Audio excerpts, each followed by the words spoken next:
Hello everyone. पिछले class में हमने थर्मोडायनामिक्स अच्छे से ख़त्म कर लिया था। इस क्लास में हमने हीट ट्रांसफ़र का रेडिएशन वाला पार्ट पूरा अच्छे से ख़त्म करने वाले हैं। So let's start the lecture. So radiation, इस चैप्टर में बहुत ही छोटे छोटे टर्म्स हैं, उनको अच्छे से समझते चलना।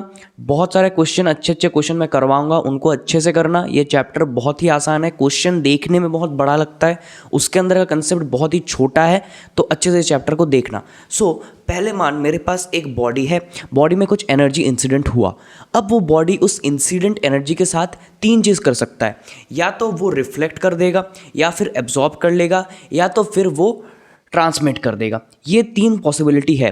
तो क्या मैं ये चीज़ लिख सकता हूँ, energy incident equals to energy radiated plus energy emitted plus energy transmitted. अब इस इक्वेशन को पूरा EI से मैं डिवाइड कर दूँ, अगर पूरा इक्वेशन को मैं इंसिडेंट एनर्जी से अगर डिवाइड कर दूँ तो क्या आ जाएगा, ये आ जाएगा इक्वल्स टू 1 इक्वल्स टू, इसको मैं लिख सकता हूँ R plus A plus T। अब जिस फिनोमेना को तुम्हें समझना पड़ेगा वो है एमिशन। तो देखो, emission and reflection, these two are different thing. Reflection कैसे होता है, बॉडी में कुछ तुम्हारा इंसिडेंट एनर्जी आया और उसको बॉडी ने रिफ्लेक्ट कर दिया, जैसे तुमने लाइट का रिफ्लेक्शन पढ़ा होगा उसी तरीके का। बट एमिशन होता है बॉडी के अंदर के वाइब्रेशनल एनर्जी की वजह से, मॉलिक्यूल्स के जिसमें टकरार होता है या फिर वाइब्रेशन होता है, इसकी वजह से जो फिनोमेना दिखा जाता है वो है एमिशन। तो रिफ्लेक्शन और एमिशन दो अलग अलग फिनोमेना है। एमिशन में तुम्हें क्या याद रखना है, एमिसिव पावर इक्वल्स टू होता है incident energy by time divide by area. Okay, अब एमिसिविटी, इस टर्म को अच्छे से समझना। एमिसिविटी क्या होता है, emissive power of body, emissive power क्या होता है तुम्हें पता चल गया, मैंने डिफाइन कर दिया, divide by emissive power of a black body. तो सोच के देख, अगर तुझे कोई बोला एमिसिव पावर ऑफ, मैं इसको ई लिखता हूँ, emissive power of black body, emissive power of BB equals to कितना होगा, 1 हो जाएगा। ठीक है, क्योंकि वहाँ पे न्यूमरेटर एंड डिनोमिनेटर सेम हो जा रहा है, emissive power of a black body by emissive power of a black body, तो emissive power of a black body equals to 1 आ जाता है। ओके, अब एमिसिव पावर का जो फॉर्मूला आता है हमारे पास, जो तुम्हें अच्छे से याद रखना है वो है ये, P equals to sigma EA TB to the power 4। यहाँ पे जो टेम्परेचर यूज़ होता है, इसको मैं हाईलाइट कर देता हूँ। यहाँ पे एमिसिव पावर में जो टेम्परेचर यूज़ होता है वो है बॉडी का टेम्परेचर।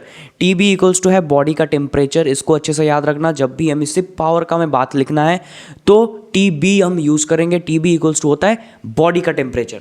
और यहाँ पे जो हमारा एमिसिविटी होता है वो 0 से 1 के बीच में वेरी करता है, ये तुम समझ गए होगे। नेक्स्ट जो फिनोमेना तुम्हें समझना पड़ेगा वो है एब्जॉर्प्शन। अब एब्जॉर्प्शन की जब हम बात कर रहे होते हैं, जो फॉर्मूला आता है वो है PA equals to sigma EA TS to the power 4।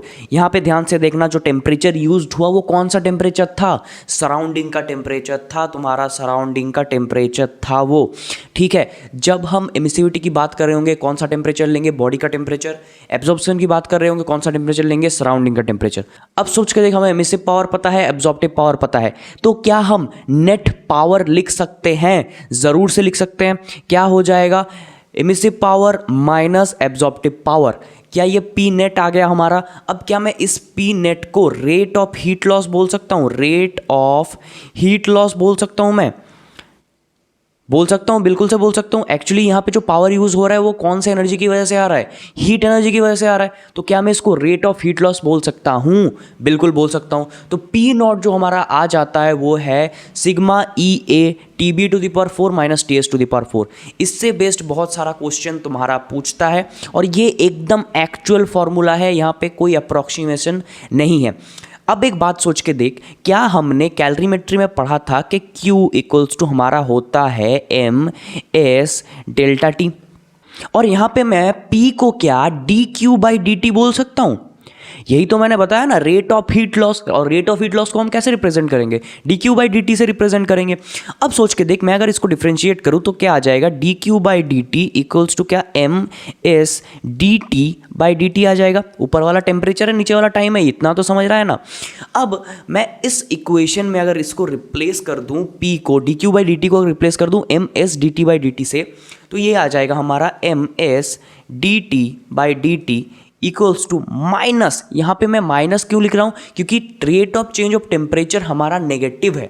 ठीक है, हीट लॉस हो रहा है ना, तो rate of change of temperature तो नेगेटिव है, इसलिए मैं लिख रहा हूँ minus sigma EA TB to the power 4 minus TS to the power 4। अब सोच, अगर मुझे कोई बोला कि रेट ऑफ कूलिंग बताओ, रेट ऑफ कूलिंग क्या मतलब, rate of change of temperature हमें पूछ रहा है, किस रेट से वो कूल हो रहा है, मतलब किस रेट से उसका टेम्परेचर में चेंज आ रहा है, तो वो तो है हमारा D T by D T, वही तो D T by D T है ना। तो उसको हम D T by D T को क्या लिख सकते हैं, minus sigma E A divide by M S into T B to the power 4 minus T S to the power 4। ये एक बहुत ही प्योर फार्मूला है जो तुम्हें याद रखना है। हम न्यूटन्स लॉज ऑफ कूलिंग जब पढ़ेंगे तो इसमें बहुत सारा अप्रॉक्सीमेशन आएगा, बट ये फार्मूला कोई अप्रॉक्सीमेशन के साथ नहीं आता, ये हर टाइम वैलिड होता है, इसको अच्छे से याद रखना है। क्वेश्चन में मूव करते हैं हम लोग।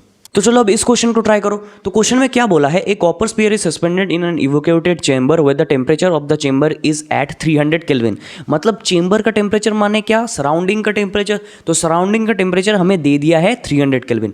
ऑल राइट, सराउंडिंग का टेम्परेचर हमें दे दिया है 300 केल्विन।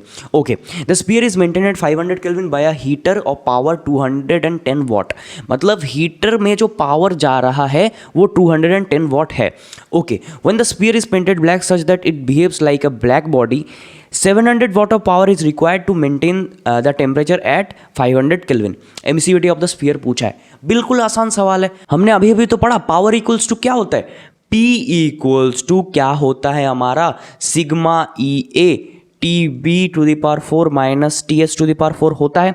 तो इनिशियली पावर कितना था हमारा 210 watt equals to sigma E A, body का टेम्परेचर कितना है 500 to the power 4 minus surrounding का टेम्परेचर कितना है 300 टू द पावर 4।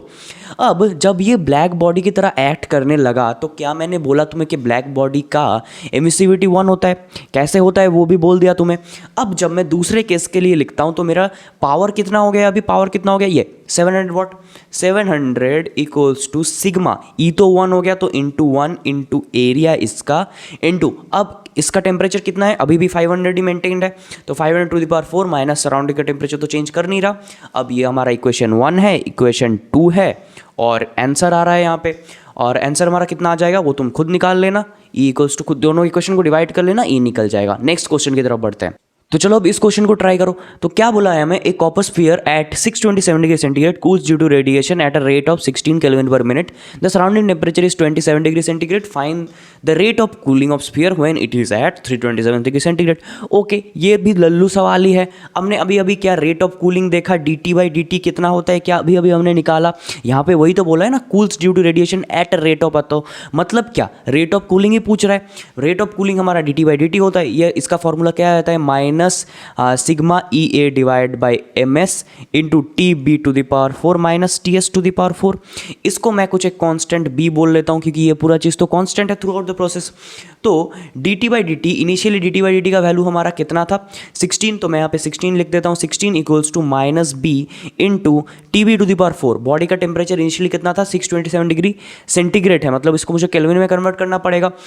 ये कितना हो जाएगा 900 to the power 4 minus T S to the power 4। T S कितना है 27, मतलब 300 टू द पावर 4। ठीक है, ये हमारा इक्वेशन नंबर 1 आ गया। अब जब हमने इसका टेम्परेचर डिक्रीज करके 327 डिग्री कर लिया, तब हमसे रेट पूछा है। मान लेते रेट इक्वल्स टू एक्स है, मानने में क्या जाता है, इक्वल्स टू माइनस बी, अभी भी ये बी ही रहेगा क्योंकि ये सारा चीज़ तो चेंज नहीं किया। बी इंटू ये कितना हुआ 327, मतलब 600 to the power 4 minus surrounding का टेम्परेचर तो चेंज नहीं कर रहा, सेम ही है, मतलब 300 टू द पावर 4। इसको हम कह देंगे इक्वेशन 2। दोनों को डिवाइड कर लेंगे, बी कैंसिल आउट हो जाएगा, वहाँ पे एक्स आराम से निकल जाएगा। तुम यहाँ से एक्स निकाल लेना, मैं यहाँ पे टाइम वेस्ट नहीं कर रहा। देख रहे हो कितने लल्लू सवाल आते हैं, सिंपली इक्वेशन पुट करना है, दोनों को सॉल्व कर लेना है, खत्म है क्वेश्चन। और ये जेई में आया हुआ क्वेश्चन है, WBJEE में आया हुआ इस टाइप का क्वेश्चन WBJEE में भी तुम्हारा आया है। तो सिंपल कॉन्सेप्ट पे बेस्ड क्वेश्चन आता है, छोटी छोटी चीज़ों को तुम्हें समझनी है, खत्म है ये चैप्टर। नेक्स्ट क्वेश्चन की तरफ बढ़ते हैं। नेक्स्ट जो तुम्हारा कंसेप्ट आता है इस चैप्टर का सबसे इंपॉर्टेंट कंसेप्ट, जहां से जेई मेंस में, WBJEE में, जेई एडवांस में फ्रीक्वेंटली क्वेश्चन पूछा जाता है, वो है तुम्हारा न्यूटन लॉज ऑफ कूलिंग। इसको अच्छे से समझना, जो मैं अजम्पशन लूंगा उनको नोट डाउन कर लेना और हर कंसेप्ट को अच्छे से समझते चलना। ठीक है, तो ये फॉर्मूला हमने कुछ देर पहले जो है डिराइव किया था कि रेट ऑफ कूलिंग क्या होता है, कोई अजम्पशन हमने नहीं लिया था, प्रॉपर ये फॉर्मूला हमने डिराइव किया था कि D T by D T equals to हमारा होता है minus E sigma A by M S into T B to the power 4 minus T S to the power 4। Okay, अब न्यूटन लॉज ऑफ कूलिंग कब valid होता है? जब तुम्हारा एक अजम्पशन ट्रू होता है। वो अजम्पशन क्या है? टीबी मतलब बॉडी का टेम्परेचर बहुत क्लोज है तुम्हारे टीएस माने सराउंडिंग के टेम्परेचर से। जब ये अजम्पशन हमारा वैलिड होगा तभी हम न्यूटन लॉज ऑफ कूलिंग को अप्लाई कर पाएंगे, वरना नहीं कर पाएंगे। क्या इतनी सी चीज़ समझ में आती है? ओके, अब एक चीज़ देखो, अब ये चीज़ मैंने मान लिया कि ट्रू है, तो क्या मैं टी बी को लिख सकता हूँ equals to T S plus delta T? बहुत क्लोज है ना, तो मैं टी बी को लिख दूंगा T S plus delta T. अब मैं इस टी बी को इस इक्वेशन में पुट करता हूँ, तो देखो D T by D T equals to हमारा आता है minus E sigma A by M S into T B को मैं रिप्लेस करूंगा, टी बी को रिप्लेस कर दिया मैंने T S plus delta T से to the power 4 minus T S की पावर 4। ओके, अब मैं इस इक्वेशन से तुम्हारा टी एस को कॉमन ले लेता हूँ, इस इक्वेशन से मैं टी एस को कॉमन ले लूँगा, तो वहाँ से मेरा क्या आ जाएगा? Minus E sigma A divide by M S into T S को मैंने कॉमन ले लिया, तो यहाँ से आ गया 1 plus delta T divide by T S to the power 4 minus 1 to the power 4। Okay, अब क्या मुझे बाइनोमियल थोड़ा थोड़ा याद है? इस चीज़ पे मैं बाइनोमियल इक्वेशन अप्लाई कर सकता हूँ क्योंकि डेल्टा टी मेरा बहुत छोटा है कंपेयर टू टी एस। तो यहाँ पे मैं अगर बाइनोमियल थ्योरम अप्लाई करूँ तो क्या आ जाएगा? E sigma A divide by M S T S into 1 plus 4 into delta T divide by T S, ये 4 नीचे आ जाएगा, माइनस 1 माइनस वन कैंसिल। तो यहाँ से हमारा जो फाइनल इक्वेशन आ जाता है वो क्या है? Equals to minus E sigma A divide by M S into T S into 4 into delta T by T S cancel out, यहाँ से आ गया E sigma A by M S into 4 into delta T.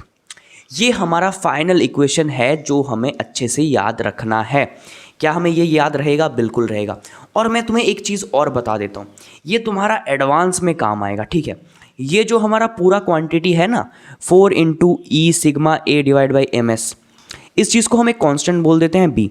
But इस constant को अगर तुम याद रखते हो ना तो इससे रिलेटेड क्वेश्चन शायद तुम्हारा एडवांस में आ जाए, ठीक है? WBJEE और JEE मेंस में नहीं आएगा बट एडवांस में आ सकता है। ये कांस्टेंट किस किस चीज़ पे डिपेंड करता है वो इससे रिलेटेड सवाल पूछ देगा। जैसे ये मास पे डिपेंड करता है, स्पेसिफिक हीट पे डिपेंड करता है, एरिया पे डिपेंड करता है, ये सारी चीज़ें से रिलेटेड क्वेश्चन एडवांस में पूछ सकता है। WBJEE में नहीं पूछेगा बट एडवांस में इसका आने का प्रोबेबिलिटी है। ओके, बहुत बढ़िया। तो फाइनली जो चीज़ हमें अच्छे से याद रखना है, तुम बी को याद नहीं भी रखोगे WBJEE के लिए तो चलेगा, बट जो चीज़ तुम्हें अच्छे से याद रखना है वो इक्वेशन हमारा क्या आ जाता है? dt बाई dt मतलब rate of change of temperature equals to हमारा आता है minus B into T body minus T surrounding. इस चीज़ को कम से कम हमें अच्छे से याद रखना ही है। ओके, यहाँ पे मैंने सिर्फ डेल्टा टी को पुट कर दिया, डेल्टा टी का वैल्यू को मैंने कितना लिया था? T B minus T S, उसको मैंने पुट कर दिया। तो इस इक्वेशन को हमें बहुत अच्छे से याद रखना है। ऑल राइट, अब अगर इस कंसेप्ट को थोड़ा सा और एक्सटेंड किया जाए, थोड़ा सा और एडवांस लेवल में जाया जाए, तो देख D T by D T हमारा कितना आ गया? माइनस बी इंटू कुछ बॉडी का temperature T minus T not, surround का टेम्परेचर में टी नॉट मान लिया। अब इसको इस चीज़ को नीचे ले जाते हैं, D T by T minus T naught equals to minus B into D T. क्या हमें इंटीग्रेशन करना आता है? तो हम इंटीग्रेट कर देंगे। इंटीग्रेट करने के बाद जो हमारा रिजल्ट आता है वो रिजल्ट हमें याद रखना है। इसको हम कहाँ से कहाँ तक इंटीग्रेट करेंगे? लेट से 0 से t के बीच में इनिशियल टेम्परेचर कुछ T1 था और फाइनल टेम्परेचर कुछ T2 हुआ। जो रिजल्ट आता है हमारा वो है T2 equals to T1 minus T naught into E to the power minus B T plus T naught. ये हमारा फाइनल इक्वेशन आ जाता है। बट ये इक्वेशन भी कब वैलिड है? जब तुम्हारा वो जो एजम्पशन मैंने पहले लिया था वो वैलिड है, क्योंकि ये इक्वेशन तो फाइनली वहाँ से ही आया ना। तो इस चीज़ को भी ध्यान रखना, ये कब वैलिड है? जब तुम्हारा वो एजम्पशन वैलिड है। अगर एडवांस वाला क्वेश्चन पूछेगा तो वो तो ज़रूर इसी इक्वेशन के बेस पे ही क्वेश्चन पूछता है। अब इसको क्या है, मैं दोनों साइड अगर लॉग ले लूँ तो हमारा एक और फॉर्म में कन्वर्ट हो जाता है, और इन सबको मैंने ऊपर यहाँ पे लिख रखा है। इन इक्वेशंस को तुम्हें याद रखना है। ये हमारा पहला वाला इक्वेशन हो गया। यहाँ पे मैंने T1 को इनिशियल टेम्परेचर लिया है, T2 को फाइनल, और सराउंडिंग टेम्परेचर को मैंने TS लिया है। तुम TS लो चाहे T0 लो, कुछ भी लो। और यहाँ पे दोनों साइड में जब लॉग लगा दूंगा तो ln आ जाएगा, ln T2 minus TS minus ln T1 minus TS equals to minus BT। इन दो फॉर्म को भी हमें अच्छे से याद रखना है। क्यों? क्योंकि इससे बेस्ड ग्राफ बेस्ड सवाल आ जाता है कभी कभी। देखते हैं अभी ग्राफ बेस्ड सवाल कैसे पूछता है वो। तो इन तीनों इक्वेशन पे बेस्ड अगर ग्राफ का सवाल आया तो कैसे डील करना है देख ले। पहले इक्वेशन की अगर हम बात करें, dt by D equals to minus B into T minus T naught होता है। अब अगर हमें dt बाई dt और t के बीच में, टेम्परेचर के बीच में ग्राफ प्लॉट करने बोले तो कैसा आएगा ये। मान ली ये y है, y equals to minus M X plus C वाला कर्व बन रहा है क्या? बिल्कुल बन रहा है। तो वो एक स्ट्रेट लाइन का कर्व आता है विद अ नेगेटिव स्लोप। तो ये ऐसा कर्व हमारा आ गया। ऑल राइट, अब हम दूसरे इक्वेशन की अगर बात करें, T2 equals to T1 minus T naught into two पर minus B T plus T naught. तो एक बात सोच के देख, जब हमारा T इक्वल्स टू 0 था, यहाँ पे डाल के देख T इक्वल्स टू 0, तो क्या T2 इक्वल्स टू T1 था? इनिशियल टेम्परेचर हमारा T1 था, T इक्वल्स टू 0 पे, तो ये हमारा आ गया T1। अब जब T इक्वल्स टू इनफाइनाइट हो रहा है, इनफाइनाइट पुट करके देख, क्या यहाँ पे ये तो 0 हो गया, ये पूरा टर्म अगर 0 हो गया, ये पूरा टर्म अगर 0 हो गया, तो T2 इक्वल्स टू कितना आ गया हमारा T0। तो इनफाइनाइट पे वो जाके जब T इक्वल्स टू इनफाइनाइट हो रहा है तो T2 इक्वल्स टू हमारा हो रहा है T0। ये लाइन का टेम्परेचर कितना है? T0। तो ऐसा हमारा कुछ कर्व आया इस इक्वेशन के लिए। इस इक्वेशन की अगर जब लॉग ले रहे हैं हम, तब इस इक्वेशन की अगर हम बात करें, ln T2 minus T naught minus ln T1 minus T naught equals to minus BT। अब ये भी जब हमें ग्राफ प्लॉट करने बोलेगा ln T2 minus T not और टाइम के बीच में, तो क्या मैं इसको y मान लूँ? और ये हमारा पूरा एक कांस्टेंट है क्योंकि इनिशियल टेम्परेचर तो सेम ही रहेगा, और ये माइनस BT मतलब इसको मैं स्लोप मान लूँ अगर, तो स्लोप इसका नेगेटिव है। तो ये भी कुछ स्ट्रेट लाइन वाला कर्व हमारा आ गया। तो इन तीनों ग्राफ पे बेस्ड क्वेश्चन पहले भी जेईई मेंस में आ चुका है, WBJ में भी आ चुका है। तो इसको अच्छे से कर लेना, और इस पे बेस्ड अगर क्वेश्चन आया तो तुम देख के टिक कर सकते हो, ठीक है। तो इस कंसेप्ट को समझ लेना, हम आगे बढ़ते हैं। अब इस क्वेश्चन में थोड़ा सा गौर फरमाइए। ऐसे क्वेश्चन जेईई मेंस और WBJ में बहुत ज़्यादा आते हैं, एडवांस में ये बिल्कुल नहीं आएगा, ठीक है। बट मेंस में और WBJ में इससे रिलेटेड क्वेश्चन बहुत ज़्यादा पूछता है। तो इस क्वेश्चन को अच्छे से समझते हैं हम लोग। तो क्या बोला था, टेम्परेचर ऑफ अ बॉडी जब ये 50 डिग्री सेंटीग्रेड से 40 डिग्री सेंटीग्रेड में चेंज हो रहा है तो टाइम ले रहा है 10 मिनट्स। ओके, अब हमसे क्या पूछा, जब ये 40 डिग्री से 30 मिनट में चेंज कर रहा है तो कितना टाइम ये लेगा। और ये बोल दिया हमें सराउंडिंग का टेम्परेचर हमारा है 20 डिग्री सेंटीग्रेड। तो हमने क्या एक आसान सी इक्वेशन पढ़ी थी अभी अभी कि dt by D T equals to minus B into T body minus T surrounding होता है। इसको हम पहले वाले इक्वेशन से भी बहुत अच्छे से सॉल्व कर सकते हैं, बट उतना कैलकुलेशन करने का टाइम हमारे पास नहीं रहेगा एग्जाम में। तो हम इसको इस इक्वेशन की मदद से सॉल्व करेंगे। तो dt कितना है हमारा 10, चेंज इन टेम्परेचर 10 है, डिवाइड बाई इनिशियली कितना टाइम लग रहा है इसको 10, equals to minus B into body का टेम्परेचर। इस बॉडी के टेम्परेचर को जब हमें पुट करना है, बॉडी के टेम्परेचर को जब हम पुट करेंगे तो ये हम एवरेज पुट करेंगे, जो दिया रहेगा उसका एवरेज पुट करेंगे।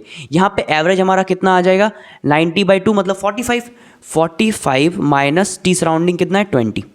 ऑल राइट, ये हमारा इक्वेशन नंबर 1 आ गया। इक्वेशन नंबर 2 की जब हम बात करेंगे तो कितने का चेंज आ रहा है, यहाँ पे 10 डिवाइड बाय टाइम हमसे पूछा है, x मान लेते हैं, equals to minus B into, अब इसका कितना हो जाएगा 70/2 मतलब 35 माइनस 20। ये हमारा इक्वेशन नंबर 2 आ गया। इन दोनों को सॉल्व करके हम x निकाल लेंगे बड़े आराम से। तो इस पे याद रखने वाली बात क्या थी ना, जब हम टी बॉडी को पुट करेंगे तो हमें एवरेज टेम्परेचर दोनों का पुट करना होगा। मैं फिर से बोल रहा हूँ, ये सिर्फ मेंस में वैलिड है, ठीक है। एडवांस में ये सारी हरकतें मत करना, और वो ऐसे क्वेश्चन नहीं देगा। नेक्स्ट क्वेश्चन की तरफ हम मूव करते हैं। नेक्स्ट जो कंसेप्ट हमारा आता है वो है वेन्स डिस्प्लेसमेंट लॉ। तो देख, एक बॉडी अलग अलग टेम्परेचर में डिफरेंट वेवलेंथ में अलग अलग इंटेंसिटी जो है एमिट करेगा, बट एक इसका वेवलेंथ ऐसा आता है जहां पे तुम्हारा इंटेंसिटी जो है मैक्सिमम होता है, ठीक है। अब उस वेवलेंथ को निकालने के लिए हमारे पास एक फॉर्मूला है, wavelength into temperature equals to constant. उस कांस्टेंट को हम क्या बोलते हैं, वेन्स कांस्टेंट, जिसको हम v से रिप्रेजेंट करते हैं, ठीक है। तो इस चीज़ को अच्छे से याद रखना, इस पे बेस्ड क्वेश्चन भी आता है, हम लोग भी करते हैं। चलो, तो अब हम इस ग्राफ बेस्ड सवाल को देख लेते हैं और इसको तुम कहीं हद तक याद रख सकते हो, क्योंकि अगर एग्जाम में ऐसा क्वेश्चन आया ना तो मैं क्लिक नहीं करेगा कहाँ से करना है, हवा भी नहीं लगेगा किस चैप्टर का क्वेश्चन है ये भी पता नहीं चलेगा। ठीक है, तो क्या बोला है हमें, एक कर्व दिया है और एक दूसरा कर्व दिया है, कर्व 1 और कर्व 2, दोनों का टेम्परेचर हमें दे दिया T1 और T2, हमें बोला है एरिया अंडर कर्व का रेशियो बतलाओ। मतलब 1 कर्व के अंदर कुछ एरिया आएगा और कर्व नंबर 2 के अंदर कुछ एरिया आएगा, दोनों का रेशियो बताओ। तो याद रखना ये जो रेशियो आता है A1 डिवाइड बाई A2 ये आता है T1 by T2 to the power 4 के इक्वल। इस चीज़ को तुम अच्छे से याद रख लेना। ओके, और T1 और T2 अब तो तुम वैल्यू पुट कर दो सिंपली, कितना आ जाएगा 373 divide by 273 to the power 4। इसको कैलकुलेट कर लेना, आंसर आ जाएगा। इस चीज़ को तुम याद रख सकते हो। हमारे पास दो कर्व दिए हैं और इसको तुम ज़रा सा करेक्ट कर लो, ये T2 होगा। ठीक है, और दो कर्व दिया है, उसका कुछ टेम्परेचर T1 है, इस कर्व का मैक्सिमम टेम्परेचर मैक्सिमम इंटेंसिटी पे टेम्परेचर T1 है और इस कर्व का मैक्सिमम इंटेंसिटी पे टेम्परेचर T2 है। अब हमें T1 और T2 के बीच में जो है रिलेशन फाइंड आउट करना है। तो देखो ये तो बहुत ही सिंपल सा क्वेश्चन है, हमें क्या पता है lambda into temperature equals to constant होता है। ठीक है, तो लैम्डा प्रोपोर्शनल टू 1/T आ जाएगा, लैम्डा प्रोपोर्शनल टू 1/T आ जाएगा। ठीक है, और यहाँ पे देख, यहाँ पे अगर मैं इसको लैम्डा 1 मान लूँ और इसको मैं अगर लैम्डा 2 मान लूँ तो कौन सा ज़्यादा है, लैम्डा 1 ज़्यादा है। अगर लैम्डा 1 ज़्यादा है तो T1 कम हो जाएगा, मतलब क्या आ जाएगा T1 लेस देन T2 हो जाएगा। मतलब कौन सा ऑप्शन हमारा करेक्ट हो जाएगा, T1 less than T2, 2 number option correct हो गया। ऐसे ऐसे तुच्छ सवाल भी मेंस में आ चुके हैं। नेक्स्ट क्वेश्चन की तरफ बढ़ते हैं। चलो इस क्वेश्चन को ट्राई करो, बहुत अच्छा क्वेश्चन है। वीडियो को पॉज करो, ट्राई करो, नीचे मुझे आंसर कमेंट करके बताओ, नहीं बना तो सॉल्यूशन देखना। ओके, क्या बोला है, two bodies A and B of thermal emissivity 0.01 and 0.81 respectively, the outer area of both bodies are same. मतलब ए हमें सेम बोल दिया, एरिया इन दोनों का सेम है। ठीक है, both bodies emit power at same rate, मतलब एमिसिव पावर हमें बोल दिया सेम। ठीक है, अब क्या बोला, lambda max B minus lambda max A equals to 1 micrometer. मतलब जो लैम्डा होता है ना, मैंने अभी अभी देखा इंटेंसिटी मैक्सिमम पे जो लैम्डा होता है वो b माइनस ए का है 1 माइक्रोमीटर। अब क्या बोला, इफ़ टेम्परेचर ऑफ बॉडी ए, मतलब TA हमें दिया है, TA कितना दिया है 5802 केल्विन। तो हमसे पूछा गया TB बताओ और लैम्डा का, मतलब लैम्डा B बताओ, B का जो लैम्डा मैक्स होगा वो हमें पूछा। ठीक है, पहले तो मेरे दिमाग में आ रहा है कि यार कि मैं PA इक्वल्स टू PB लिख दूंगा, बाद में मैं बाकी सारी चीज़ देखूंगा। पहले मुझे जो क्वेश्चन में बोल रखा है कि both bodies emit power at same rate, मैं उसको लिख दूंगा, एमिसिव पावर दोनों का सेम है। अब मैं PA को क्या लिख दूंगा, sigma EA T to the power 4। अब यहाँ पे मुझे TA लिखना पड़ेगा और EA लिखना पड़ेगा क्योंकि दोनों का अलग अलग एमिसिविटी है, equals to sigma EB A T to the power 4। All right, और एरिया दोनों का सेम है, तो दोनों को कट पिट करके कितना आ जाएगा, TA by TB to the power 4 equals to, यहाँ पे तुम्हारा हो जाएगा EB बाई EA। अब हमें EB कितना पता है 0.81 और यहाँ हो जाएगा 0.01, इसको मैं 81 लिख सकता हूँ। तो यहाँ से आ जाएगा हमारा TA इक्वल्स टू 3TB। एक रिलेशन हमें यहाँ से मिल गया। चलो जी बढ़िया। अब हम इसकी मदद से क्या TB फाइंड आउट कर सकते हैं, मतलब हमारा पहला आंसर आ गया, क्योंकि हमें TA पता है तो मैं TB को लिख सकता हूँ TA बाई 3 और TA हमें कितना पता है 5802 डिवाइड बाई 3, ये कितना आ जाएगा 1934 केल्विन आ जाएगा। तो मुझे पहला आंसर मिल गया, TB मैंने फाइंड आउट कर लिया। बहुत ही बढ़िया, गजब। अब हम क्वेश्चन के दूसरे पार्ट को फाइंड आउट कर लेते हैं। पहला हमने TB फाइंड आउट कर लिया, अब हमें लैम्डा B भी तो फाइंड आउट करना पड़ेगा। उसके लिए हमें ये इक्वेशन गिवन है, क्या गिवन है, lambda B minus lambda A equals to 1 micrometer given है। और एक चीज़ मैंने अभी अभी तुम्हें बताया वेन्स लॉ में कि lambda into temperature equals to हमारा कॉन्स्टेंट होता है। तो क्या मैं lambda A into TA equals to lambda B into TB लिख सकता हूँ? बिल्कुल लिख सकता हूँ भाई, यहाँ से मैंने लिख लिया आराम से। और मुझे एक चीज़ ताज़ा पता चली कि TA इक्वल्स टू 3TB होता है, उसको मैं यहाँ पे रिप्लेस कर दूंगा। Lambda A into 3TB equals to हमारा आ जाएगा lambda B into TB। TB तो यहाँ से कैंसिल आउट हो गया, तो लैम्डा B हमारे आ गया यहाँ से 3 लैम्डा A। तो लैम्डा A के वैल्यू को मैं यहाँ पे पुट कर देता हूँ, कितना आ जाएगा, lambda B minus lambda B divide by 3 equals to 1 micrometer. यहाँ से क्या मुझे लैम्डा B आराम से मिल जाएगा, कैलकुलेशन तुम कर लेना, लैम्डा B तुम्हारा आ जाएगा 1.5 माइक्रोमीटर। ठीक है, ये 2/3 आ रहा है तो 2/3 को उधर लेके तो 3/2, वहाँ पे 1.5 माइक्रोमीटर। दोनों चीज़ें हमने फाइंड आउट कर ली। कंसेप्चुअल सवाल था, मल्टीपल कंसेप्ट यूज़ हो रहे थे, इस टाइप के सवाल आ सकते हैं। अगर थोड़ा सा टफ आया WBG या फिर जेईई मेंस में तो इस टाइप के सवाल बन सकते हैं। इसी के साथ साथ हमारा थर्मल रेडिएशन वाला कंसेप्ट खत्म हो चुका है। सारे कॉर्नर्स को मैंने टच किया, सारा कंसेप्ट मैंने तुम्हें बता दिया है। अब तुम आराम से क्वेश्चन प्रैक्टिस कर सकते हो। थर्मल कंडक्शन वाला जो पार्ट है वो मैं करंट इलेक्ट्रिसिटी के पैरेलली तुम्हें बताऊंगा, क्योंकि दोनों चीज़ें बिल्कुल इंटरलिंक्ड है। बहुत ही बढ़िया से दोनों चीज़ को समझ सकते हो। बेकार 2 बार एक ही चीज़ को पढ़ने का कोई मतलब नहीं बनता। जैसे मैं इलेक्ट्रोस्टैट और ग्रेविटेशन को एक साथ बताने का कोशिश करूंगा, ठीक है, क्योंकि दोनों बिल्कुल इंटरलिंक्ड है। कुछ कंसेप्ट तुम्हें अलग अलग जगह पढ़ना पड़ता है, बट कंसेप्ट जो मेन कंसेप्ट है दोनों का बिल्कुल सेम है। तो थर्मल कंडक्टेंस वाला पार्ट मैं तुम्हें करंट इलेक्ट्रिसिटी में बताऊंगा। अभी रेडिएशन वाला पार्ट अच्छे से समझ लो, इस चीज़ को प्रैक्टिस कर लो, रिवीजन कर लो, एक बार अच्छे से क्लियर हो जाएगा। और इसी के साथ साथ हमारा हीट का सेक्शन भी कंप्लीट हो गया है। नेक्स्ट तुम्हारा मैकेनिक्स चालू होगा। So I will catch you in the next lecture. Until then, Tata.